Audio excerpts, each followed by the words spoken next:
My name is Tyler Soncrainte. I am the current youth chair of the Oakland County Republican Party as well as the Michigan GOP. We are going into convention on Saturday, and we will be electing new officers to serve the next 2 years. The position that I'm talking about today includes the youth chair, and we have four great candidates that are running. They've been all over the state, going to candidate forums, speaking at meetings. There's something that we haven't done yet, which is a one-on-one interview. I thought it would be a great opportunity to ask a few questions. We're asking each candidate the same question. We have one tougher question geared directly towards their campaign. Following that, we will be giving them an opportunity to talk about any frequently asked questions, comments, or concerns that have came up, and then give them a chance to deliver their final statement to delegates. So, with that said, I am joined here by Alec Beaton. So Hello. Alex over there. To start off, Alec, please tell us a little bit about your background, um, how you got involved in the conservative movement, and why. All right. Yep. So I got involved at 16, but as young as 13 years old, I was interested in politics mainly because of Trump.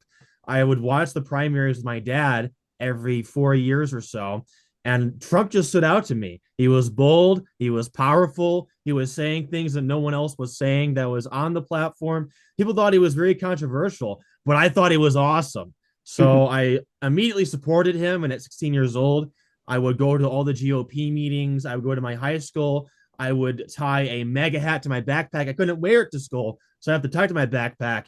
And we were just active in the youth at the time. Dominic Jakubowski was the youth chair of the Soncrainte GOP, and it was me and my friend Dylan Rock and my friend Nick and a few other guys. And we would just go to these events. We dress up in suits, and we would just go around and do tabling. We would recruit for the GOP, and that was kind of my introduction. We'd go to the meetings, so it's kind of a mix between activism. I remember at one point we got a bunch of garbage bags where mega hats went down to the boardwalk picking up trash. We were stormtroopers. We kind of treated it like a part-time job. We wore suits to almost every event. We were serious about it. We would even drive to Macomb sometimes. But eventually, I think after about a year or so, I got involved in a campaign for Tim Keller for state rep. And I think after another year, Dominic Jakubowski stepped down from youth chair because of concerns regarding January 6th. He is now pardoned, so it is all good. He may return to politics, but ever since then, he was been removed from politics. So after that happened, I stopped getting involved because we were all kind of a big friend group. So I worked with Gary Eisen, who was a state rep. I campaigned for Jackie Eubanks in the summer of 22, Chad Moore. I helped out Josh Driver a little bit too over the years. And I also campaigned for Gary Eisen on his campaign. So I've done a lot of work with Gen Z candidates. But at 19 years old, I became a precinct delegate. At 20, I became the youth here at the Soncrainte GOP. And a lot of my work entailed chapter building. When I became the youth chair, there was no guideline, there was no guidebook. I became the youth chair, and immediately I had to do everything myself. So I started a Turning Point USA chapter at my college. I received a little bit of help from my field rep, Brooke Drewley, but I was kind of on my own. I had to hold my event all by myself. I had to contact the speaker all by myself. I had to get everything organized all by myself with little to no help from this field rep. But eventually, I wanted to do more than just that. I said SC4, the community college I was going to, is maximized in terms of energy and manpower. We need to go further. So I talked to Riley Linting. She appointed me the youth captain of District 9. And I started going to Oakland University and tabling, Macomb Community College and tabling. I did some street work at UFM and some other universities with Jackie and Young Americans for Peace.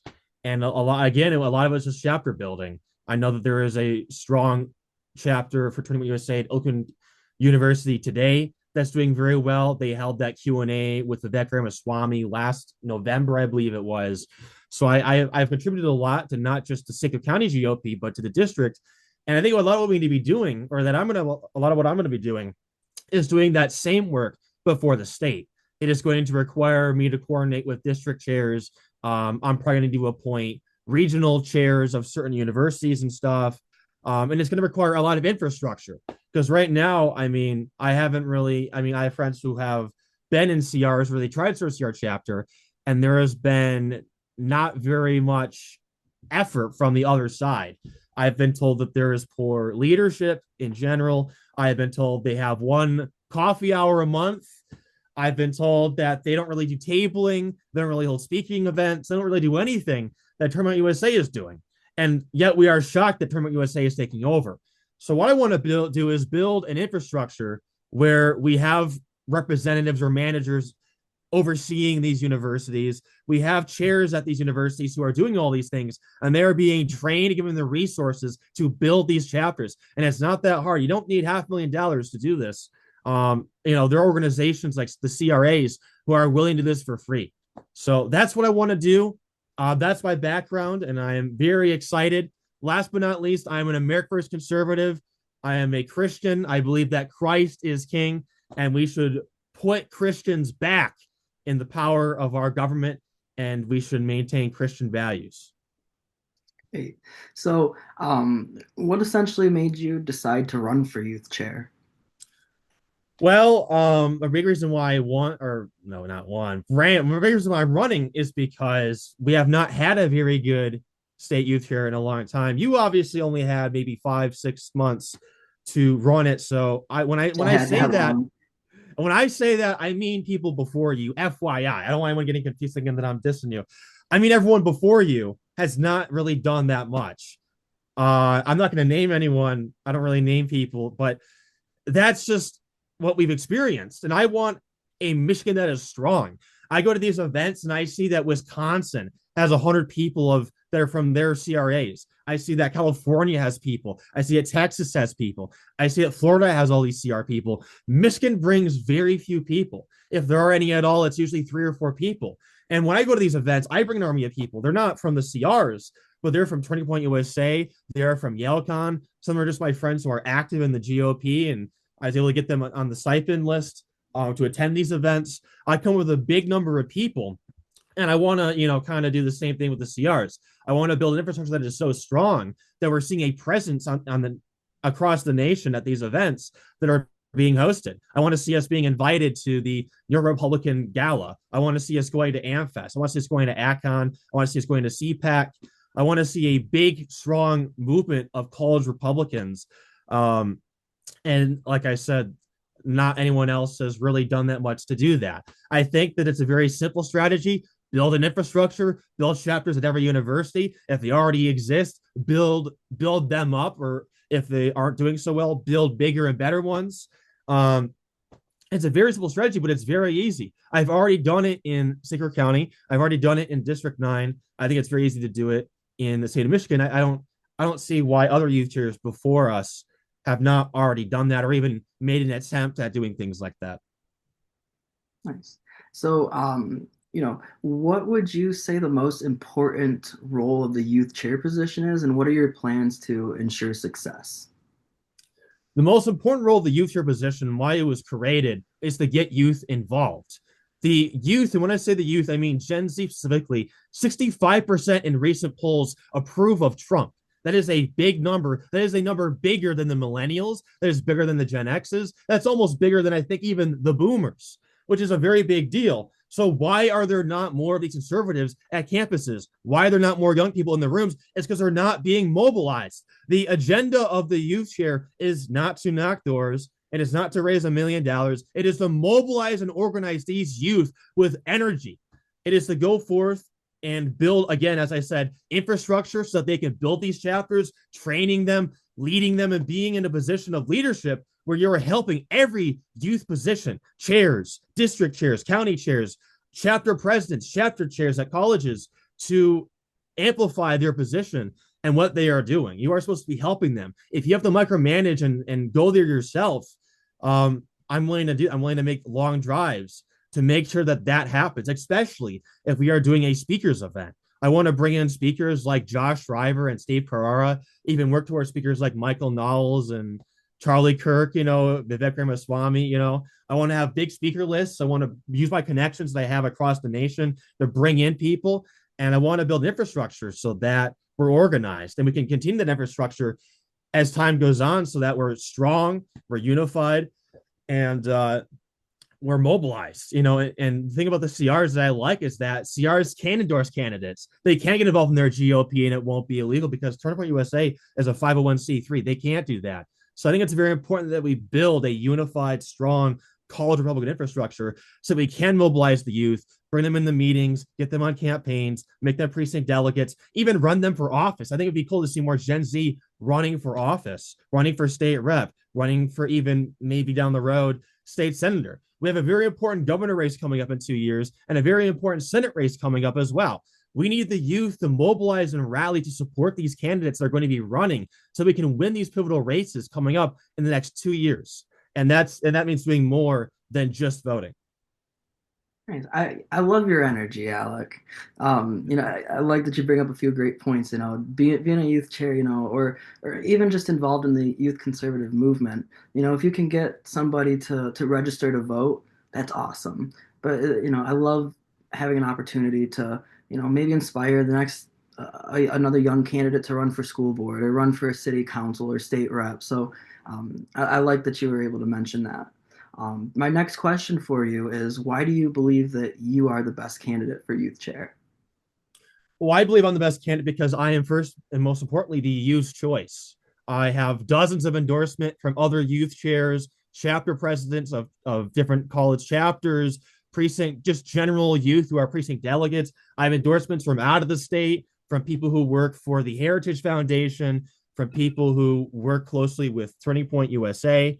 I am the youth choice, and these other candidates that are, I guess, in my opposition, I haven't really, they talk a lot of like one of them talks a lot about bringing in the youth and how they need some more young people in the room, but I don't see a lot of youth behind them. I don't see a lot of youth supporting them, and a lot of what they do when they talk about their experience is just general political activism, like fundraising and door knocking and maybe petitioning and whatever else. And it's like, well, that's great experience, but this is a youth here position. Your job should be work with the youth. And don't quote me on this, but how many of them were youth chairs before me? How many of them built a college chapter? I think maybe one, maybe two of them. I know one of them worked for Turning Point Action, but Turning Point Action doesn't build chapters at college campuses. I've been told by a few people like, oh, well, there's Turning Point Action. They can endorse candidates. It's like, yeah, but how many Turning Point Action chapters are there at universities? How many people from Turning Point USA are getting involved in Turning Point Action? Are Turning Point USA working very closely with Turning Point Action? Is there a merge going on? I haven't seen anything. I work very closely with Turning Point USA. I have not seen anything like that. And so I don't think Turning Point Action has done a good enough job mobilizing these youth. They did a good job in the campaign. They're good at campaigning for candidates, but I have not seen them mobilize the youth, which is something that I have done. I've been to some of your events. I've had people from Macomb, for Civic County, come out to some of the Run Gen Z events. I've been to other events, obviously national wide. I have pictures all over where you'll see me and there's maybe 10 to 50 people in the photo. I have a proven record of rallying the youth, mobilizing the youth, because as you said earlier, it's about energy. If you're going to get up there and speak, you have to be relatable. The youth is tired, dare I say this, of bullshit candidates who are not transparent, who are the same old, same old. The youth wants energy. They want boldness. They want something revolutionary. And that is what I am offering them. I am willing to be revolutionary. I'm willing to be bold. If these chapter presidents, if these district regional chairs are not working hard, and they're not giving reports, if they're not doing their job, they will be replaced. And that's not a threat. I don't want to scare anyone. Oh, he's going to replace my chapter. I'm not going to replace chapter presidents or anything like that. But I think it's important that we take this seriously. The youth is tired of inaction. The youth is tired of candidates who go in there and they are just scripted. They're not in there for the youth. They're not in there for any good reason. They're in there because they're following a script and they're being told what to do. We want a real, fearless leader who will go in there, take the left by the storm, take back our college campuses, reclaim this nation, reclaim this state, and reclaim it not just for the GOP, but for Jesus Christ and for America first. All right. So now is time for our tough question. It's a little bit longer here. So recently, I have realized you've characterized college Republican organizations as inactive. There is a Michigan Federation of College Republicans. that I believe have about 19 chapters in our state. Mm. They've been doing some door knocking with Americans for Prosperity, Trump Force 47, some other candidates in the last election cycle. Um, Now, as a candidate for Michigan GOP, as or for the youth vice chair rather, how would you navigate the relationship between established organizations like that federation and say Turning Point USA or other college Republican chapters? But specifically, what would be your strategy for fostering collaboration rather than competition between these organizations for our shared conservative mission? Yeah, kind of a loaded question, so I'll try to answer all of it. If I forget portions of it, remind me, I'll answer it. But I don't seek to compete with Turning Point USA. I've worked with Turning Point USA before. A lot of good friends. I know Luke Malice very well. He's very high up in Turning Point Action. I knew Miguel before he ran. I want to have a relationship, but I've been being told by the CRs and by other precinct delegates that Turning Point USA is gatekeeping them, that they're coming in and building these chapters. And I've seen it myself. I have a friend, I'll name him, Tyler Bonmarito, who went to SC4, was Friendship with CR chapter. He emailed the Federation, no response. He goes to MSU. I think they have a CR chapter there. He goes to MSU, joins their chapter, and says they do nothing compared to what I was doing. I was doing tabling events. We were doing meetings. We were doing events, speaking events, whatever. We were doing a lot of stuff. He said it was a monthly coffee hour. That was it. I've heard the same thing from students who went to U of M at Mackinac Island. I spoke to two CRU students. I forget their names if I don't want to be named, but they said the same thing. The CRs really don't do anything. They said the biggest perk is that they go on these trips and they're able to work on some campaigns, but they're not doing anything that we're doing. They're not able to hold speaking events. They don't have a lot of money. They have to raise the money themselves. They're very independent. And I think that we need a more solid institution, more solid infrastructure, which is what I want to build so we can do those things. I want to ally with Turning Point USA and make sure that they're not gatekeeping our students. And I want to make sure that they're not leeching our members. I want to make sure that someone told me this, that you could be in both Turning Point USA and the CRs. And I thought that too. So I think it's weird that there are people leaving the CRs to go to Turning Point. We need to resolve that. There needs to be a link between the two so that we have members from the CRs going to Turning Point USA, going to their meetings and saying, hey, this organization is great, but you can't endorse candidates. You can't do anything with the Republican Party. If you want to do something regarding action, join the CRs. You're allowed to do it. I want to make sure that Turning Point USA is on the same ground with that agenda.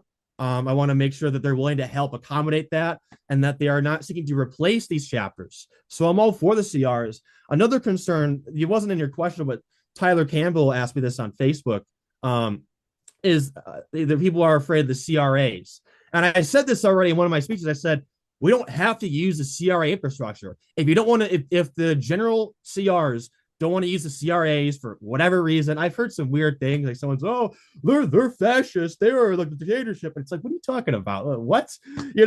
I've heard some weird criticisms. I don't think they're very valid, but if people don't want to use the CRA infrastructure, they don't have to.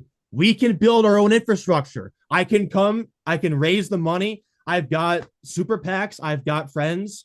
If Bashan or if I know there's some candidates that are running that have promised to give stipends and payouts to the vice chairs, especially the youth. I am not concerned. I have friends like JD Glazer and Scott Greenlee who I can talk to and say, here's this great plan. Here's a great idea. Can we raise the money? And I have heard good things. So these are things that are possible. I'm not worried about fundraising. I'm not worried about money. If we have to go down that independent route, I'm willing to do that. I'm not going to totally do the CRAs no matter what, but I think it's a good idea. And I think we should give them a chance because they are very successful. I mean, from what I've seen personally, they are very successful. They go to these events with hundreds of people and they really bring out the energy. They are conservative. They are America first. They were founded by strong Christians. A lot of them were Catholic like myself. I'm not sure if all the leadership is Catholic, but there's a lot of great leaders, a lot of great people in that organization. And yeah, obviously there are some CRs like Wayne State, which are doing pretty good. It sounds like Tyler has a big following there, and it sounds like they like what's going on there. Well, that's great. I have a lot of friends who are in Tournament USA because they don't like the CRs and how it's organized and how there's no infrastructure. And especially the fact that one of them tried starting a CR chapter and got ghosted. What is going on there? Is this incompetence? Was this overlooked? What is going on? Why is this happening? With Turning Point USA, they are begging people to start chapters. They are reaching out to people to start chapters. When I was, going to SC4, the CRs, it looked like to make a chapter, it was a big hassle. It was a lot of effort. There's a lot of ghosting. I didn't like that. That's why I work for Turning Point USA, and that's why I want to do stuff for the CRs. So if you are a CR, don't take it personally. All right. I'm not going to become youth chair and start purging the CRs or something for incompetence. I don't think it's their fault. I'm not saying it's the chapter president's fault. They deserve to be given better leadership to guide them and mentor them in building these chapters and holding these events and doing these things. But it has to be said, there are problems that need to be fixed. I am going to say it. I'm not going to sit here and line it with frosting. I'm going to say the truth, and it's going to be a hard truth. People are going to have to accept it. That's all there is to it. Yeah. Is there anything else that I missed in your question? Or No, I think you touched on that, and in your explanation, or actually, let me say the reason that I asked that question is, I work with nonprofits that are conservative, and there's, you know, one organization and another organization that may not work together. They believe that they might be stronger working essentially on different things, or one works on this topic, the other works on that topic. Where you go to college campuses and on the left, all of those organizations all have the same mindset. They all work together and collaborate. Well, on the conservative side, I don't know what the exact issue is, but there's some nonprofits that will try to one up each other. But then we also have, you have your 501c3s like Turning Point, which are great. We have the opportunity to essentially talk about conservative values without telling people who to vote for, what party to support. But then they step it up to Turning Point Action, where you can now get involved with them, become a delegate, find out more information on how you can get involved politically. And then you have CRs that I guess they're more like a pack, where they're a lot more freely able to work with like I guess the MIGOP or their county party. So I think that having all of those different organizations try to come together for one shared mission will only strengthen the youth movement, not only in our state but in our country. So thank you for answering that and providing some clarification for me. I appreciate that. not a problem.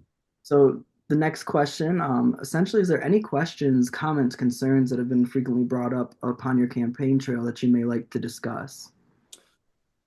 Not really. I mean, not to glaze myself, but usually, if there are any questions, it's just people will say, I have a question, and they'll say, I support this guy. This guy is awesome. This guy is great. You have to vote for, and so I mean, I don't really get very many questions. Usually people want me to expand because people give me like 2 minutes to speak, and it's like I have to fit in all this information. So I mean, I'm trying to think. And I mean, not really. I haven't really been given any hard questions or anything like that. I mean, I know that there are general concerns about fundraising. I know that one candidate on a panel, I'm not going to name him, and we've resolved this in private, but he mentioned that it was inappropriate of me to say that even my donors are young guys who are friends with me, who I know, who I can trust. They are not some weird dark money super PAC donors. It's not from weird organizations. These are like, I'm being genuine here. All of my donations, all the people that want to fundraise, aside from people like JD Glazer and Greenlee and whatnot, who want to fundraise for after I win, have been young people who have jobs, who have super PACs, who have money. So I'm not only being supported by the youth on the ground through votes and endorsements, but I could also say that I'm being supported by finances through funding. A lot of these youth are all spending their own money. They're spending money. Of course, I'm reimbursing them, putting out text blasts. My manager had to put in her own money for the palm cards. Of course, she got reimbursed and stuff. So everything that we're doing is by our own efforts, which I think is even more powerful. I don't think that's a diss if young people are getting jobs and they're getting this money all by themselves to do these things. I think that's kind of a flex. But I'm not reliant on the youth. I have obviously serious donors who are willing down the road to help me when if I win. But no, I think that pretty much wraps it up. Perfect. Well, the final thing that I have is, do you have a final message that you would like to deliver delegates before this weekend? Sure. I want to talk about real quick. I want to talk about censorship and how important it is that we do not gatekeep candidates from speaking. I understand that one of the candidates is described as very moderate. People can think that way. They can say things. And even I was like, yeah, he's kind of, I guess he's kind of like center left. At one point, I said that he's actually a really nice guy. And it's like, if you want to crush someone, if you want to destroy someone, you don't do it by censoring them and then removing their picture from they went as far as to remove the picture of this candidate. I'll name him James Asher from the pamphlet.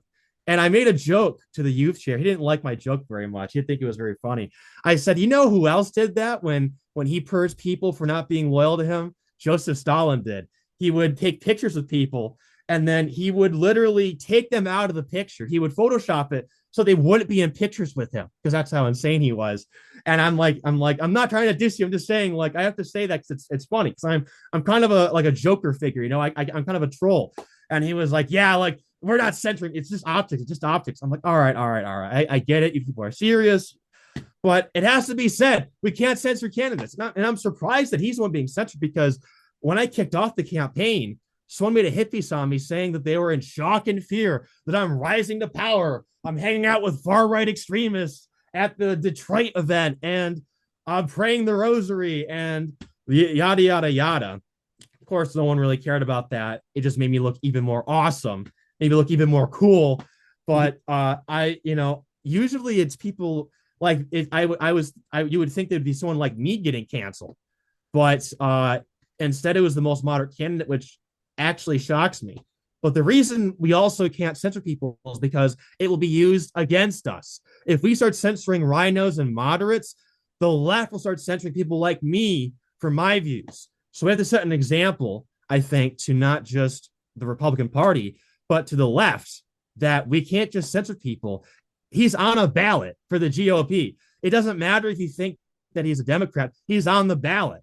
All right. He went through the vetting. He went through all the work. And if people think that he's a Democrat, well, they don't have to vote for him. A lot of people are not voting for him because of those reasons already. So I don't know. They told me that they were scared that I don't want to say scared, but I would say they were scared that if they give him a platform, he would gain a following. He would be too charismatic. And it's like, oh my gosh, like this is ridiculous. Really? You can't ask him these hard questions? Come on. I want to, if people like concerns about me, I want to be asked hard questions. I want to debunk it. I want to crush these questions, get it done and over with in front of 100 people and move on. That's what I did when I had the first piece written on me. I didn't go hiding. I didn't, I spoke about the platform, debunked it, and moved on. Not a single question's been raised ever since about that hit piece or what happened, or if I'm not a Zionist or whatever, So but that's it. I'll Yeah, leave it at that. yeah. I'm glad that you brought up the censorship issue. We tend to or actually, as the right, we get mad at the left, especially the press, for censoring, conservative thinking. I thought that due to that incident, it would be a great idea to ask questions, have an uncut interview with each candidate, and give them an opportunity to explain what may or may not have come up during a campaign. So that was kind of the idea behind that, and I'm glad that all of the youth chair candidates decided that it was a good idea to do this. And I really do appreciate you joining, Alec, and taking time out of your busy schedule to join us and share a little bit more about you with the delegates before next Saturday. Yeah, for sure, man. Anytime. I love being on camera. I've been doing a lot of media stuff for years. So I love the people. I love talking in front of the camera and anytime, you know. So thank you for having me on though, Tyler. It means a Yeah, of lot. course. And you're doing some great work. It'll be great to work, especially with you on a lot of these projects. I think you'll be a great help, especially in the Oakland, Macomb, Wayne area. I think we'll need a lot of work there. to keep doing and not stop working on. And I look forward to working with you more in the future. Yeah, I would love to help however I can, my friend. Well, I look forward to seeing you this Saturday. I want to wish you the best of luck, and have a great rest of your week. Thank you, Tyler. You as well. Thanks, Alec.